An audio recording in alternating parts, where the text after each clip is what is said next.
se logra conectar, no se mueva. Le prometo que Dios tiene una palabra poderosa para usted. Y la iglesia presente, la audiencia, damos una ofrenda de palmas a Dios.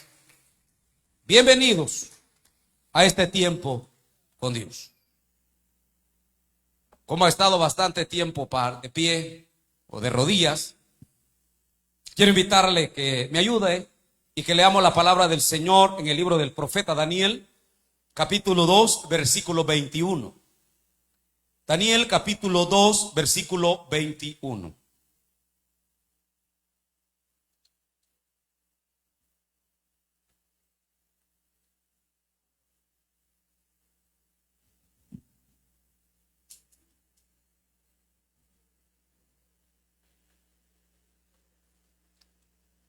Helen siempre nos ayuda con la publicidad. A veces nos olvida compartir la información.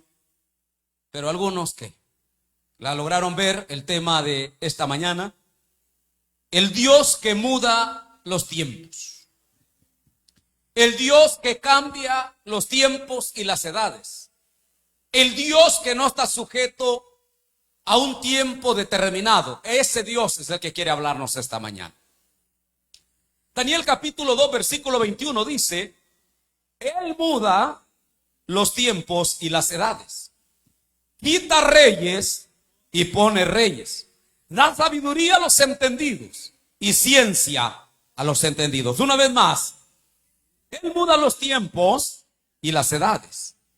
Quita reyes y pone reyes. Da la sabiduría a los sabios y la ciencia a los entendidos. Tenga la bondad de sentarse.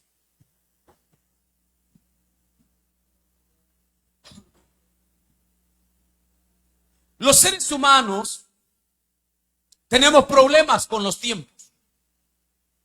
De hecho, es una de las cosas que se nos va rápidamente. Y de repente, como que se nos va y uno anda buscando, queriendo volver y retomar, pero usted ya sabe que el tiempo, como dice la gente, no se repone. Pero lo maravilloso, hermano, de estudiar la Biblia es que tenemos un Dios que habita en pretérito eterno, es decir, no hay un tiempo en el que Él se enmarque. Él es el dueño del tiempo y como es eterno, Él puede hacer lo que Él quiere y desea. La Biblia dice en Isaías 41, versículo 4, en la NBI dice, ¿quién realizó esto? ¿Quién hizo posible? ¿Quién llamó a las generaciones desde el principio? Yo, el Señor, estoy con los primeros y estaré con los últimos. Yo, el Señor, estaré con los primeros y estaré con los últimos. El Dios que nosotros tenemos es un Dios generacional.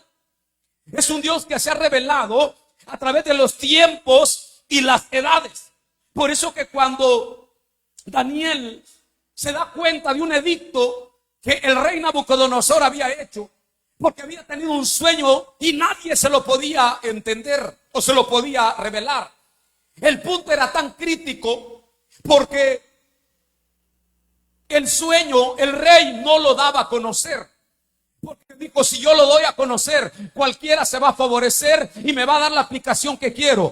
La persona que me revele el sueño tiene que saber que también yo soñé. Y la Biblia dice que no había sabio ni entendido que le pudiera interpretar el sueño. Y les iban a dar muertes a todos. Y entre ellos estaba Daniel, Sadrach, Mesach y Abednego. Porque eran parte de los entendidos de lo que pasaron 3 años en preparación para conocer toda lengua, toda ciencia. Pero ahora les iban a dar muerte a todos. Pero viene Daniel, cuando se da cuenta, le dice al jefe, no maten a nadie. Dígale al rey que yo voy a ir a interpretar el sueño. Pero primero que me dé tiempo esta noche.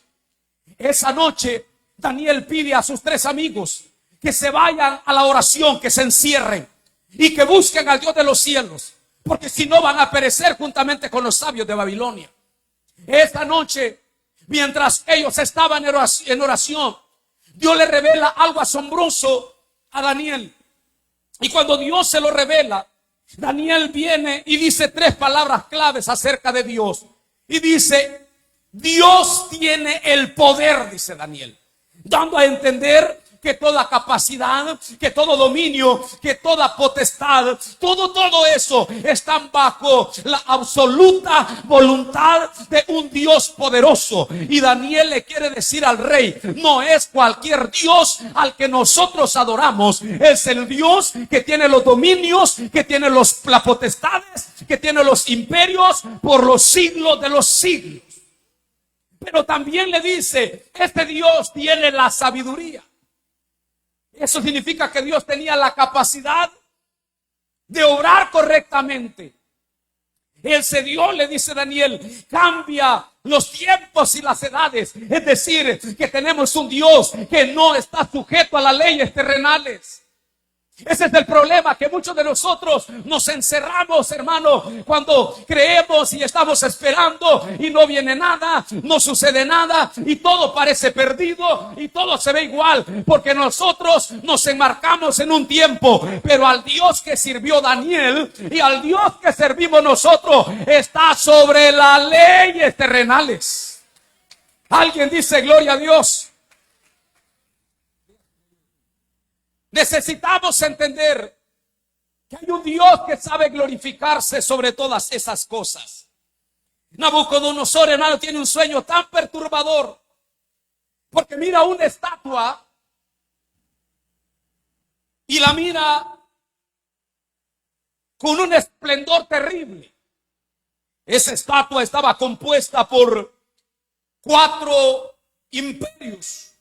Una estatua que medía más de 26 codos, parece. Una estatua muy alta. Dios se le revela. Y esta estatua, otro día la voy a explicar, porque solo quiero hablarle hoy de ese Dios que muda los tiempos. Una estatua muy alta, que es el sueño de Nabucodonosor. Dice que la cabeza era de oro. Esa cabeza de oro representaba el reino babilónico. Representaba al mismo Nabucodonosor. Representaba la visión del capítulo 7 de un león con alas. Es la misma bestia, es la misma que él mira con alas. Significaba que Nabucodonosor conquistaba todo. Luego la Biblia dice que sus pechos y sus brazos, hermano, eran de plata y era el reino de los medos persas. Era la misma imagen de un oso enorme que vio con costillas en su boca. Representaba el segundo reino. También la Biblia dice que el vientre, los músculos también era Grecia. Era aquel imperio. Luego él mira otro animal, un leopardo con 4 cabezas, que representaba el reino griego. Representaba a Alejandro el Grande y 4 personas generales que trabajaban con él. Así sucesivamente, abajo en las partes de las piernas de hierro representaba el reino babilónico, el reino de Roma. Con una bestia que mira con 10 cuernos representaba los 10 reyes que se iban a levantar, hermano, a través de los tiempos de Roma. Y todo eso representaba algo poderoso, porque los pies o los dedos de aquella estatua eran de hierro con barro cocido. Eso representaba que no había una unión. El final de todo esto es que esta estatua se echa a perder, porque se iba a levantar un reino más poderoso que los reinos terrenales. Hubo una roca cortada del cielo, que es la otra parte que espero hablarle el día domingo, que echó a perder todos los reinos de la tierra.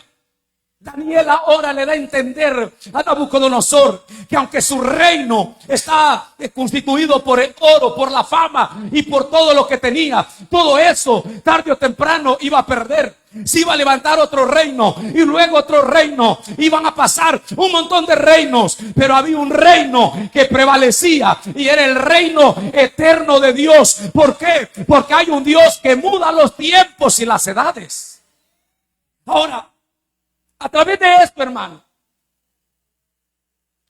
yo quiero enseñarle qué aprendemos, por qué Dios muda y los tiempos y las edades. ¿Cuál es el punto medular de esta predicación esta mañana? Es que tenemos un Dios que a través de esta estatua que se la dije rápido porque lo voy a confundir, porque es mucha historia. Tal vez no le voy a hablar detalladamente de toda la estatua que mira de la visión de Daniel, pero le quiero hablar de lo más práctico. Esta estatua nos representa que hay un Dios que muda los tiempos y las edades. ¿A través de qué? Número uno, esto representa que Dios tiene el control de los tiempos. Diga conmigo, Dios tiene el control de los tiempos. Una vez más, Dios tiene el control de los tiempos. Nabucodonosor creyó que su reino era eterno. Ahora viene el Señor y le enseña a través del profeta Daniel y le dice: Dios te declara que Él muda los tiempos y las edades. Hermano, eso quiere decir que Dios es el dueño y controlador del tiempo. Aunque parezca que hay etapas en nuestra vida que están fuera de control, quiero decirle esta mañana, Dios nunca pierde el control del tiempo. Y se lo voy a aplicar de esta manera. La Biblia dice en Génesis capítulo 12 que llamó a un hombre que se llamaba Abraham.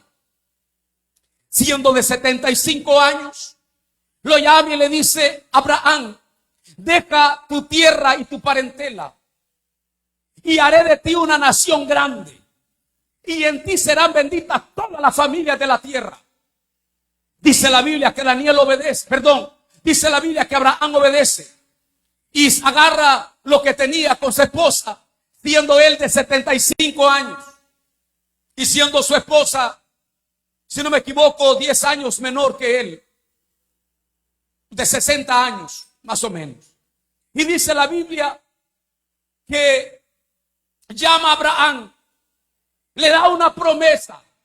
Pasa el tiempo, venía el Señor y visitaba a Abraham una y otra vez y le decía: Abraham, vas a ser padre de generaciones. Abraham no lo entendía, pero lo creía. Abraham sencillamente obedecía. Pasa un año, pasa 2 años, pasan 3 años y pasaba el tiempo y Abraham no miraba los resultados. Un día Abraham dijo: el tiempo está corriendo y yo tengo que ver esta promesa. Por lo cual su esposa se desespera y le dice: achígate, Agar, y vamos a tener un hijo. Porque Dios nos dio la promesa, pero no vemos, el tiempo se está yendo. Dice la Biblia que ellos tuvieron un hijo que allá en Gálatas se le llama el hijo de la esclava y a Isaac se le llama el hijo de la libre. Y hay una analogía acerca de eso. Se adelanta, cometen un error, pero eso no detiene el tiempo, el fluir de Dios. Hermanos, llega el momento en el que se desesperaban, porque la Biblia dice en Romanos que Abraham era casi de 100 años y que su esposa estaba llegando casi a 90 años y no había nada en su vientre, no había nada, todo seguía igual, todo marchaba igual. Pero cuando 25 años después Abraham se convierte en el padre, Sara se convierte en madre a los 90 años. Todo parece que estaba fuera de tiempo. Todo parece que ya no funcionaba. Pero viene Daniel y se le revela al Señor y le dice: yo mudo los tiempos. ¿Por qué? Porque Dios, hermano, tiene el control del tiempo. Hay cosas que no han venido a tu vida. Has orado tanto, pero no has desmayado. Hay cosas que han estado en el corazón de Dios, pero tú pareces que el tiempo se te fue. Pero hay un Dios que está sobre los tiempos. Hay un Dios que sabe cuándo mover la llave. Hay un Dios, alguien diga gloria a Dios. Hay un Dios que controla el tiempo. Nunca es demasiado tarde para Dios. Espérame. Hay veces que Dios va a esperar que las cosas se pongan feas para demostrarte que cuando estás fuera de tu tiempo, estás en el tiempo correcto de Dios.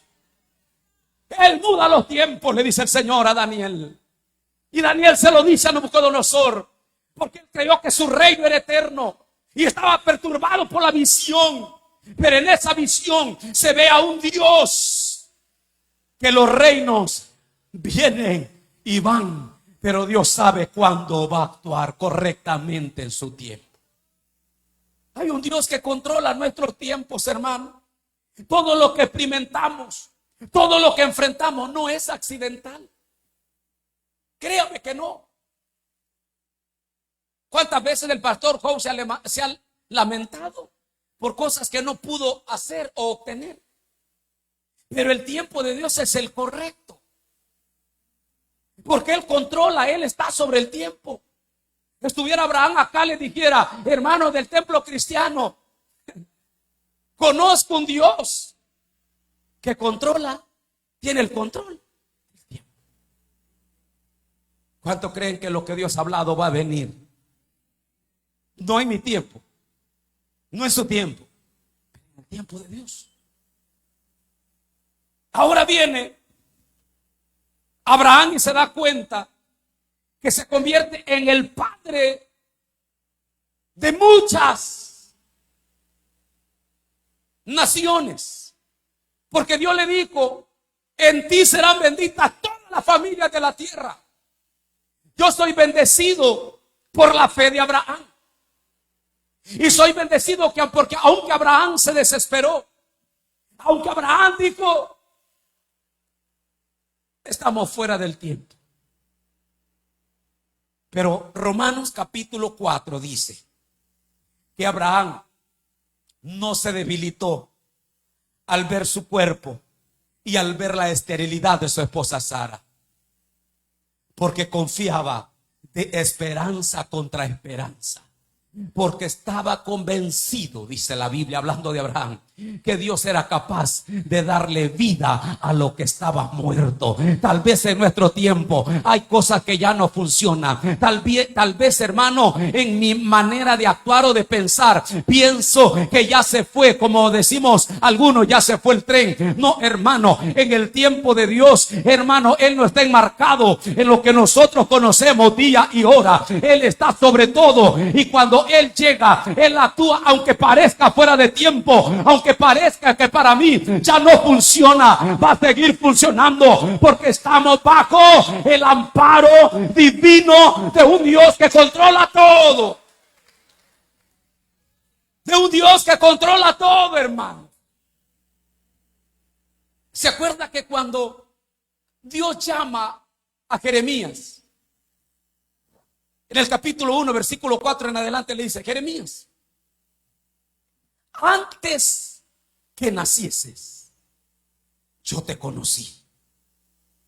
Antes que nacieses, yo te di por profeta a las naciones.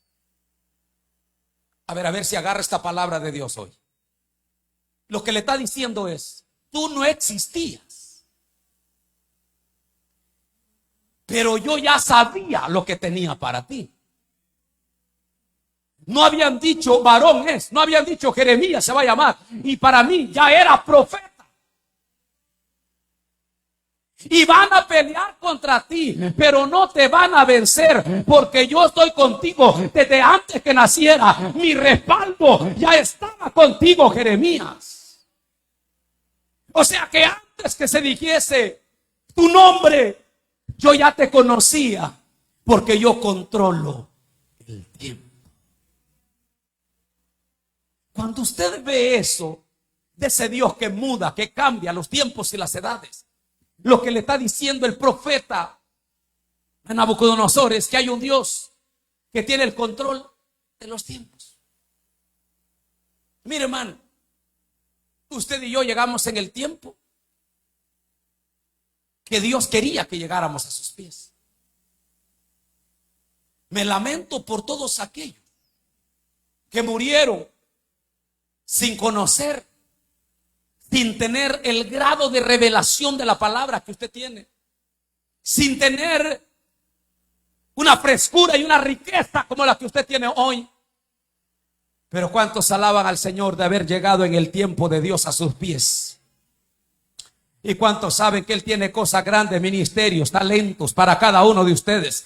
¿Cuántos saben que no vamos a terminar así como estamos hoy? Porque aunque parezca que todas las puertas se me han cerrado, hay un Dios que va delante de todos los tiempos. Aunque parezca que las puertas están cerradas y bien cerradas, hay un Dios que controla los tiempos. Y a veces las cosas te tienen que poner difíciles para poder conocer que hay un Dios que controla los tiempos. Número 2. Tengo que enseñarle esta mañana que hay un Dios que muda los tiempos y las edades. Por eso es que Él controla el tiempo.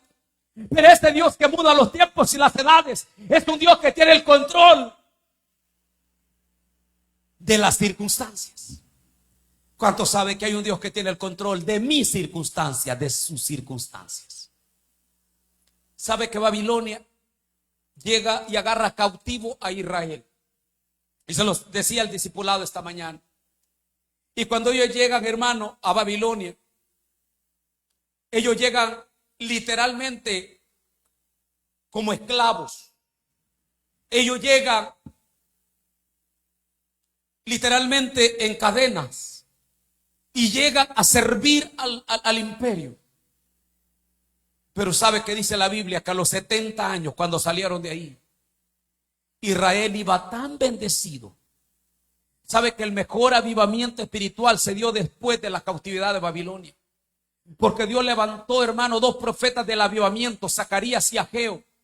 En medio, hermano, de eso levanta 2 profetas que, hermano, hicieron encender el corazón de la nación de amor por Dios. Les enseñaba esta mañana a los hermanos del discipulado que allí nacieron las sinagogas. Allí nacieron en Babilonia. Comenzaron a reunirse a estudiar la palabra. Y había tanta hambre por la palabra que cuando llegan, dice la Biblia, a Jerusalén, Esdras comenzó a leerle la ley del Señor y dice que lo hicieron desde las 6 de la mañana, eran las 12 del mediodía y dice que ellos en la plaza de pie le decían a Esdras: lee más, que queremos más de esa palabra, lee más, porque allá en Babilonia ellos entendieron que Dios los llevó porque Dios tiene el control de las circunstancias. Alguien tiene que agarrar esta palabra. Hay un Dios que se mueve sobre nuestras dificultades.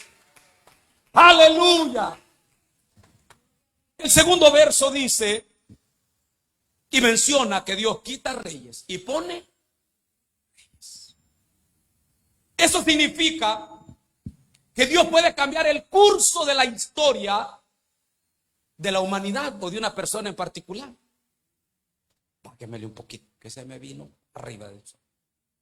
Y sabe que este Dios tiene el control de toda circunstancia. Como tuvo el control de la circunstancia del pueblo del Señor allá en Babilonia, tiene el control de nuestras circunstancias, de nuestras necesidades. Dice la Biblia que había un profeta que Dios lo estaba preparando porque se iba a venir una hambruna terrible sobre la faz de la tierra. Dice la Biblia que Dios le habló al profeta Elías y le dijo: Elías, vete al arroyo de Querid y ahí te vas a quedar y ahí te voy a sustentar. Dice la Biblia que el profeta Elías, todo el mundo estaba muriendo del hambre, pero dice la Biblia que el profeta Elías tenía un arroyo y allí llegaba el profeta a agarrar de aquel arroyo. Cuando tenía hambre, la Biblia dice que venían cuervos y le traían una torta cocida. Otros muriéndose de hambre, el profeta comiendo carne con pan. Y no se me olvida lo que enseñó un pastor aquí. Dice que una de las cosas que comen los cuervos es carne. Pero como esa carne no era de ellos, era del profeta Elías. Y bendición que es de nosotros, nadie nos la quita. Llegaba ahí y allá agarraba. Un día se secó el arroyo. Cuando se seca el arroyo, ahora viene y dice ¿Y ahora qué hago? Y el Señor le dice, te vas a mover y te vas a ir para donde una viuda. El profeta, Señor, hay tanto. Permítame que ya no se oye aquí. Hay tanto, le dice, pero me vas a mandar por una viuda. Y oiga lo que le dijo el Señor: vete para donde una viuda, porque he dado orden que te sustente. Óigame por favor. Antes que el profeta llegara a pedirle comida a la viuda, a la viuda ya se le había revelado el Señor. ¿Sabe qué significa esto? Que hay un Dios que tiene el control del tiempo, pero hay un Dios que tiene el control de mis circunstancias. Él sabe lo que está enfrentando hoy usted. Y parece que usted va a decir, ¿y hoy cómo voy a salir de esta? ¿Y hoy qué hago? Mire, pastor, estoy pasando por la peor situación. Pero si estuviera Elías acá, le dijera, yo fui alimentado por unos cuervos en tiempo de hambre.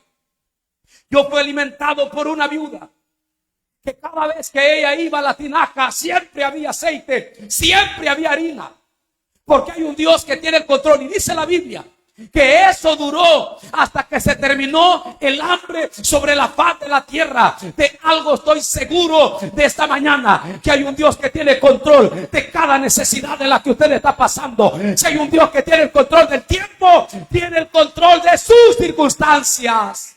Alguien alaba al Señor. Dios tiene el control de todo. Pedro estaba pasando, el apóstol, por un momento difícil donde no pescaba nada. Un día, dice Lucas capítulo 5, Jesús llega donde Pedro y le dice, Pedro, préstame tu barca, voy a enseñar desde allí. Pedro le dice, está bien.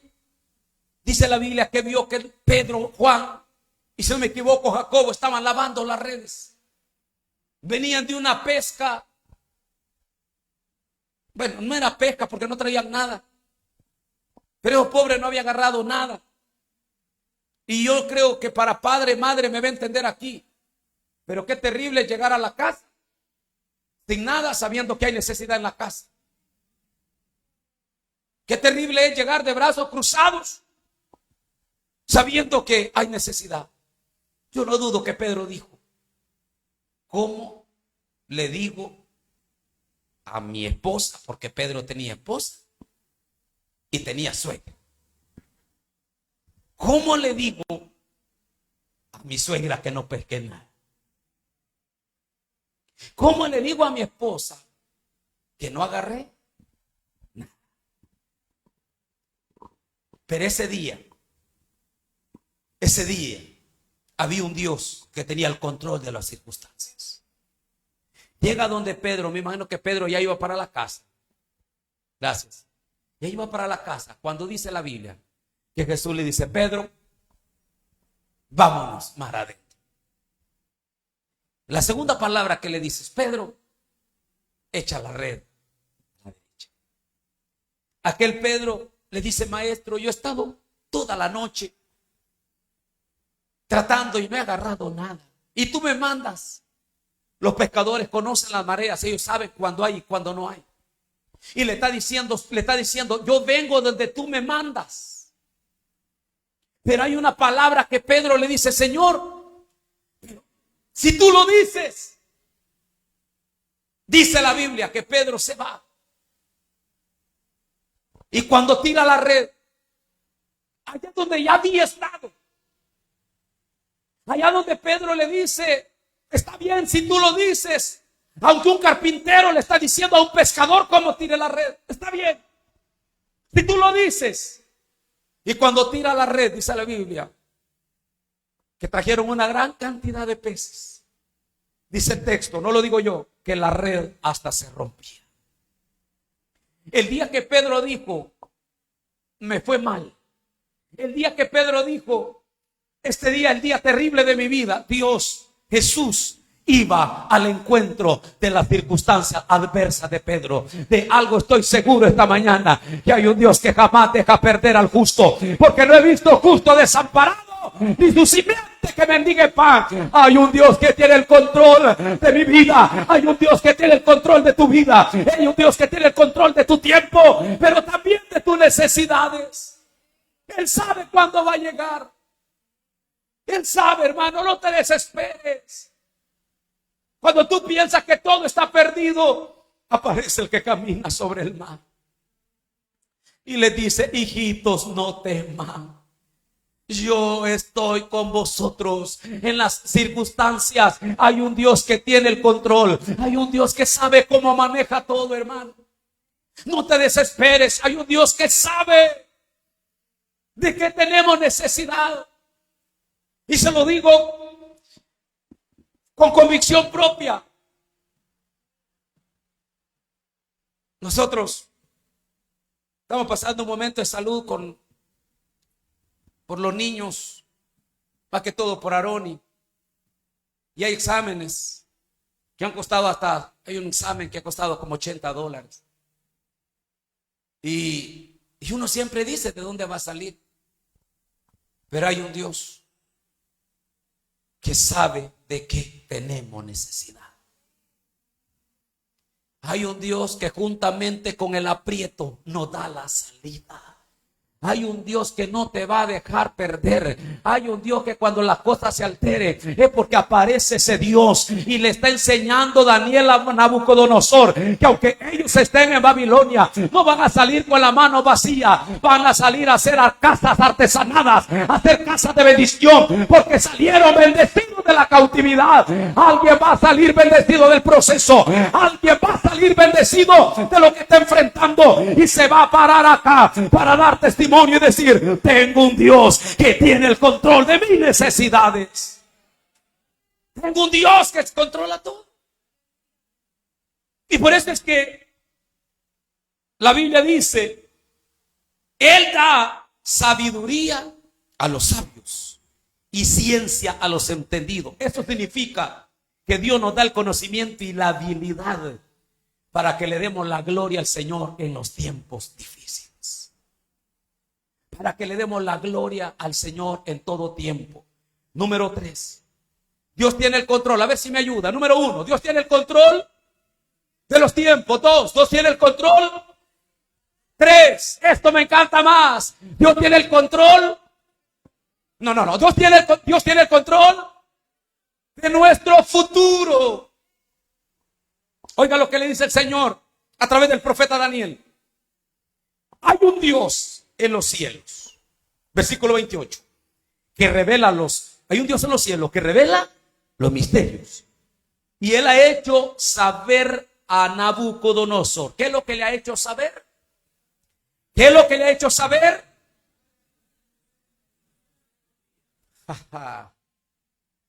No se lo voy a aplicar tanto a lo terrenal, se lo quiero aplicar a lo espiritual.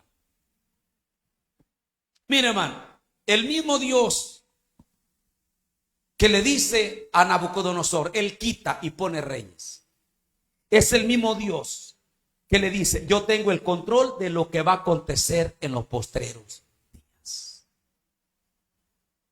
Estamos viviendo sin duda los tiempos más difíciles.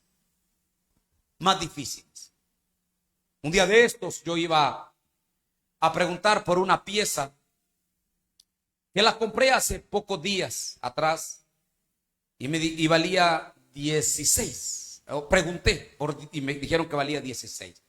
Hoy que voy vale 23 y fichas. Y le pregunto yo: ¿y por qué ha subido 5 y algo de un solo? Así están las cosas, me dice. De un solo. No le subieron $1, no, le subieron 5 y algo por una pieza.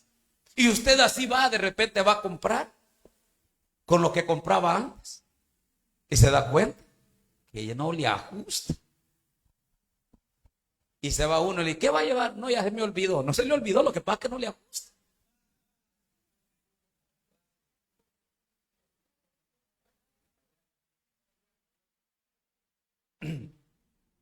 Ahora, ¿cuántos saben que Dios tiene el control de lo que vendrá?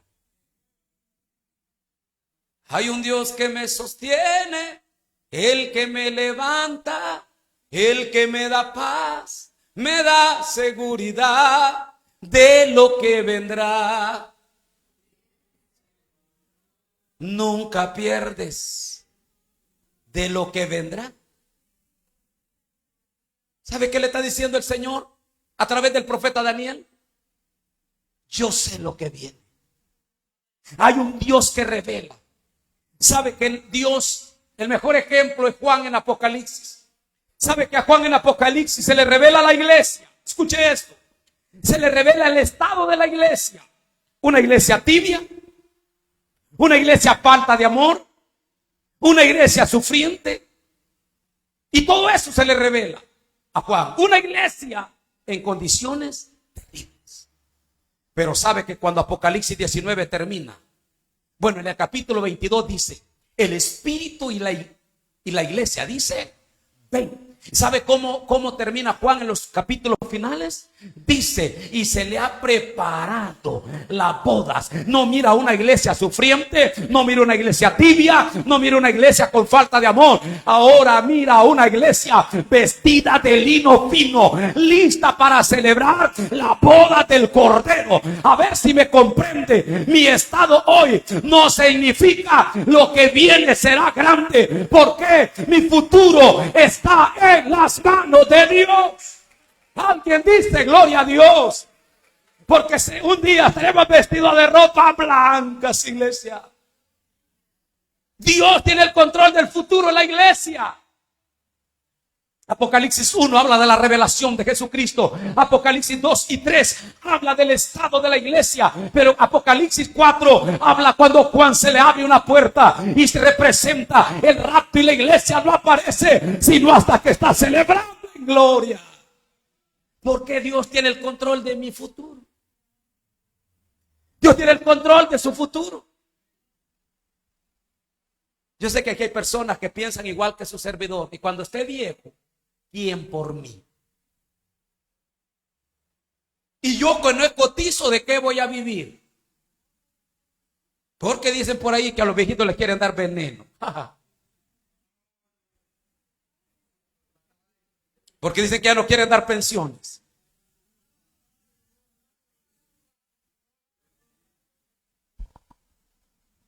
Nuestro futuro está garantizado por la mano de Dios. Se lo voy a aplicar espiritualmente. Dice la Biblia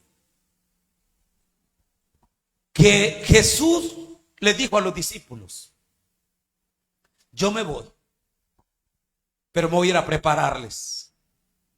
Como cuando usted le dice a alguien, venga a dormir a mi casa, ya le preparé el cuarto.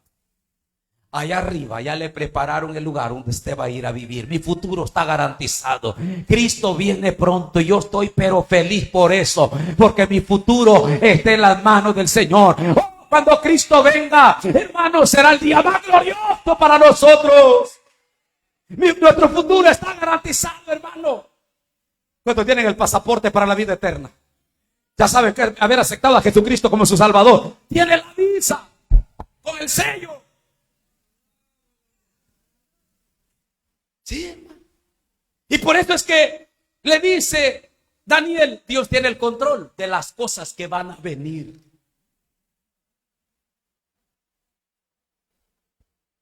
Yo le pido al Señor que me ayude no solo para la vida eterna,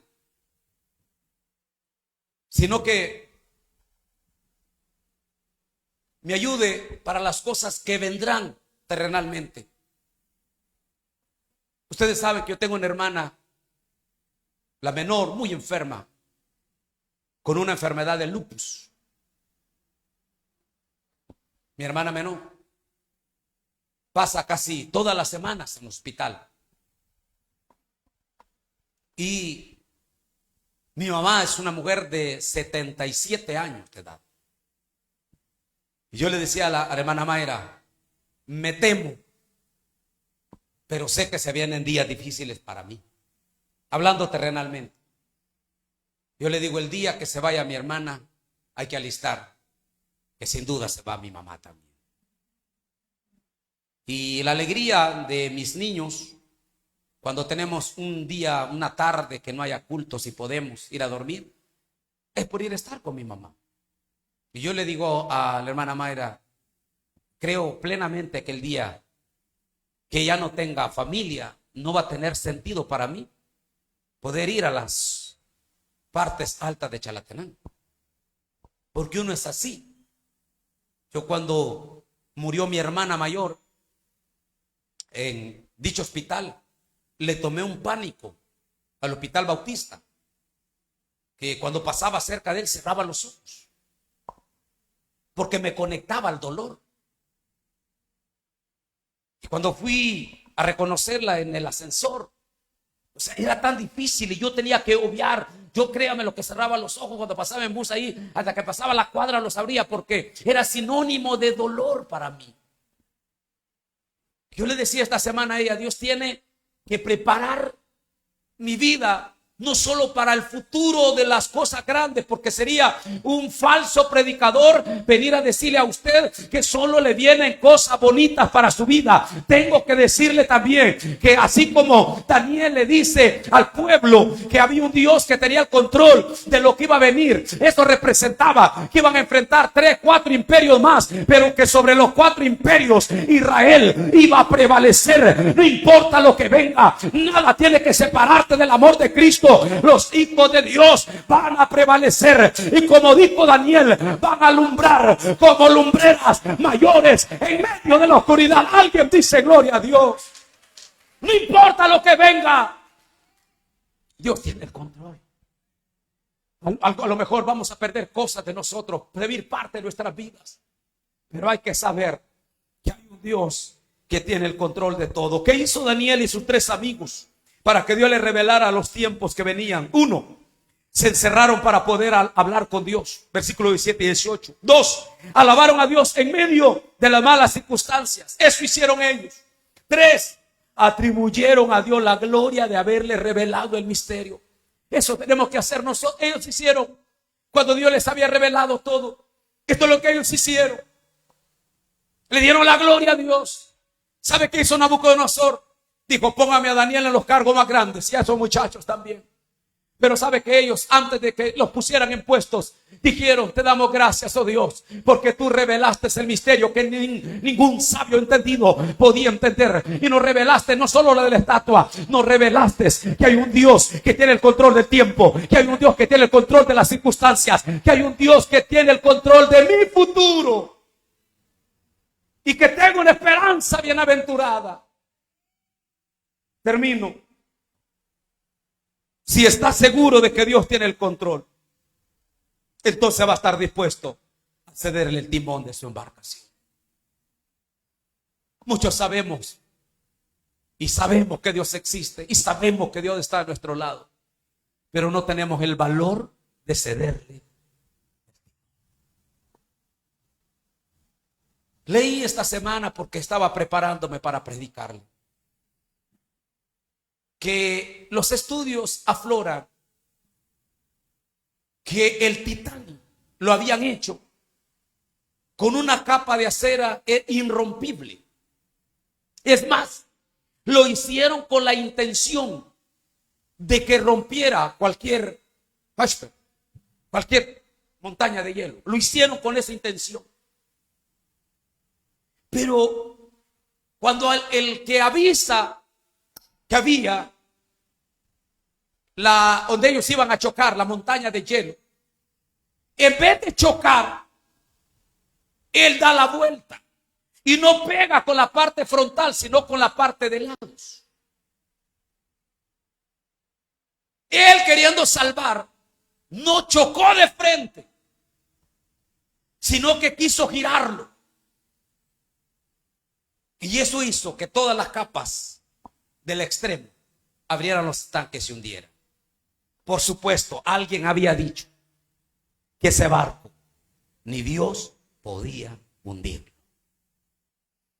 Y Dios le demostró que cuando no es Él el que tiene el control, todo en esta vida se puede hundir.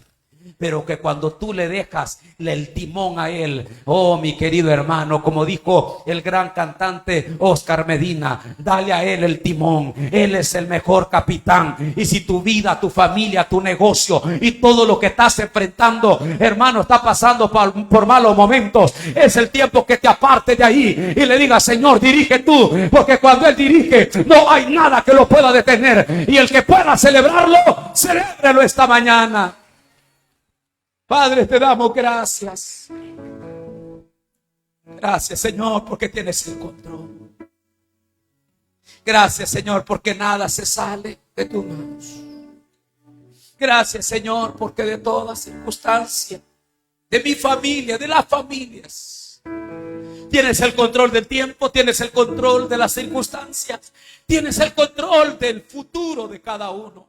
Y el futuro de la iglesia es estar con Cristo.